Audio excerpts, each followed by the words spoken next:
আসসালামু আলাইকুম ওয়া রাহমাতুল্লাহ। বই দেখে বই কিনুন। খান মেথড পাবলিকেশনের প্রতিটি বইয়ের প্রতিটি পৃষ্ঠা দেখেই বই কিনুন। হ্যাঁ ভাই, তাই আসুন এই বইটি কিভাবে সাজানো হলো, কিভাবে পড়লে আপনার সন্তান অতি অল্প সময়ে এগিয়ে যাবে, সে সকল বিষয়গুলি জেনে শুনে বুঝে বইটি কিনুন। তাই আসুন আজকে ভিডিওতে আমরা দেখব এই বইটি কিভাবে সাজানো হলো।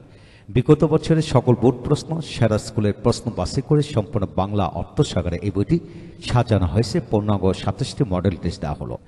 এমসিকিউর জন্য 1070টি প্রশ্ন দেওয়া হলো সম্পূর্ণ বাংলা অর্থসাগরে। সংক্ষিপ্ত প্রশ্ন 710টি, ফিলিং দ্য গ্যাপস 64টি, ইনফরমেশন ট্রান্সফার 31টি, সামারাইজিং 27টি, ম্যাচিংয়ের জন্য 115টি, রিঅ্যারেঞ্জ 105টি, কবিতার জন্য 70টি প্রশ্ন, স্টোরির জন্য 80টি প্রশ্ন, কমপ্লিটিং স্টোরি 30টি, ডায়লগ 26টি। এই মিলে এই বইটি সাজানো হলো। এখন আসেন এই বইটি কিভাবে আপনি পড়বেন, রপ্ত করবেন, পুরো বিষয়টা জেনে। প্রথম মার্ক ডিস্ট্রিবিউশনটা একটু ভালো করে জেনে নেবেন।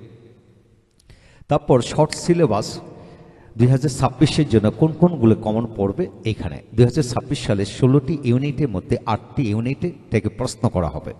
সেগুলি হলো এই 8টির মধ্যে কবিতা গল্পের জন্য 1, 11, 13 এই ইউনিট পড়াবেন। তারপর সিন কম্প্রিহেনশনের জন্য 2, 3, 6, 10, 16 এদের মধ্যে থেকে প্রশ্ন কমন আসবে।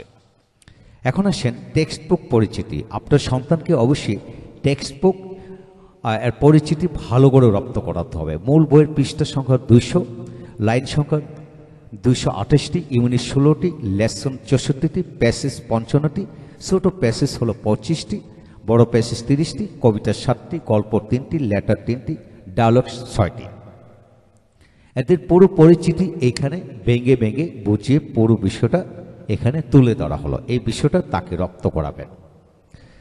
তারপর আসেন 2026-এর জন্য কোন প্যাসেজগুলি সবচেয়ে ইম্পর্টেন্ট। দ্যাট মিনস ইউনিট হলো 8টির মধ্যে কবিতার জন্য এই 3টি পড়াবেন, আর সিন প্যাসেজের জন্য এই 2, 3, 6, 10, 16 এটি পড়াবেন। এদের মধ্যে থেকে প্রথম 9টি সিন প্যাসেজ ইনশাল্লাহ এদের মধ্যে থেকে প্রথম 2টা বা 3টা থেকে কমন পড়ার সম্ভাবনা সবচেয়ে বেশি। এছাড়াও সিন প্যাসেজ 2 নম্বরের জন্য 3 নম্বর প্রশ্নের জন্য এখানে আরও 10টি প্যাসেজ দেওয়া হলো। এগুলি পড়ালে ইনশাল্লাহ এই বছর কমন পড়বে বিশ্বাস রাখুন। এর বাইরে কোনো ইউনিট নেই, প্যাসেজ নেই, সবগুলো প্যাসেজ এখানে তুলে ধরা হলো। তারপর কবিতা হলো এই কয়েকটি। কবিতার মধ্যে বুক এটা সবচেয়ে বেশি ইম্পর্টেন্ট, প্রথমটি, তারপর দ্বিতীয়টি, এটা ভালো করে পড়াবেন। আর কবিতা, তারপর স্টোরি,